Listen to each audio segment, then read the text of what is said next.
makakalimutan ng ngiti mo nung una kitang nakita. Noon pa lang, alam ko na that you're the one I want to spend the rest of my life with. Kaya pinapangako ko na I will be the man for you. Mahal na mahal kita. Sa patalastas na gawa ng McCann World Group, nakasalukuyang wumawasak sa puso ng sambayanan, pinaghuhugutan. Kahit hindi naging tayo.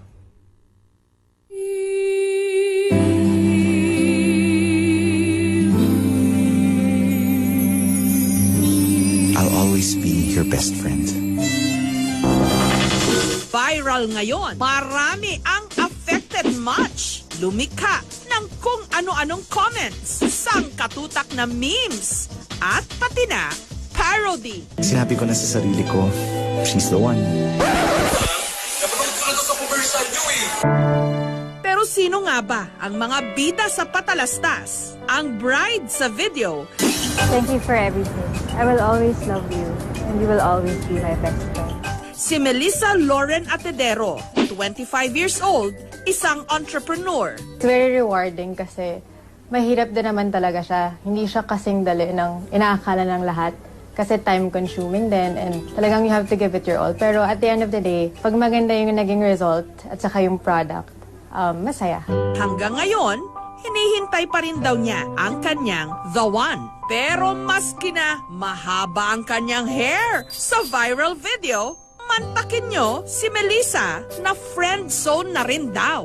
Siguro hindi naman in love, pero alam ko where it's gonna stop. Iniingatan ko yung emotions ko kasi alam ko na ganun lang dapat. Siyempre po masakit naman talaga yung rejection, pero kailangan tanggapin. Pinapangako ko na pasasayahin kita. I'll be patient with you at all times.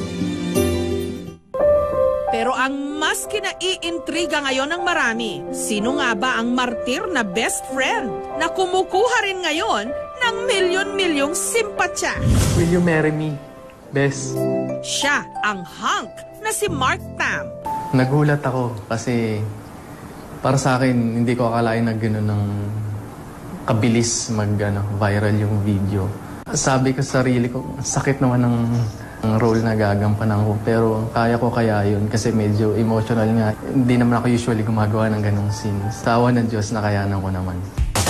Mahilig sumali sa mga bodybuilding contest. 2014 lang yung coach ko. Parang sinabi na ako, "Uy, pwede ka sumali sa ganito bodybuilding." Tinry ko naman, wala naman siguro mawawala. Para mapangalagaan ang pangangatawan, lagi raw laman ng gym si Mark. Bukod sa bodybuilding, mahilig din daw siyang mag-surfing.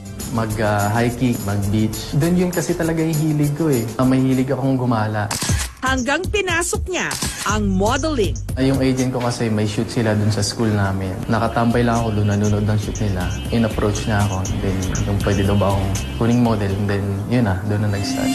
Nung nag-viral ang kanyang video, nayanig daw ang kanyang mundo. Hindi ko alam kung matutuwa ako dahil nakarelate sila or dahil napaiyak ko sila. Papasalamat din ako na na-appreciate nila and effective yung ginawa ko.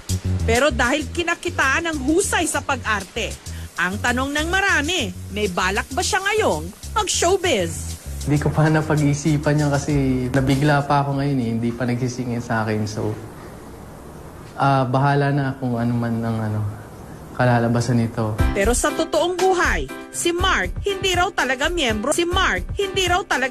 ng Team Sawi. Meron na siyang misis na dati rin niyang best friend. Sa totoo lang, meron na akong asawa at anak. Nagulat siya and mixed emotions eh kasi kumbaga ngayon nga lang nangyari sa amin to. I'm so stupid in making the biggest mistake of falling in love with my best friend. May payo rin sina MJ at Melissa sa mga nahuhulog sa kanilang best friend. Pagpatuloy nyo lang po yung love nyo, pero kailangan siguro alam nyo kung kailan magsa-stop para hindi rin kayo sobrang umasa. Kung sino man yung darating sa inyo, mas higitan niya pa yung pagmamahal na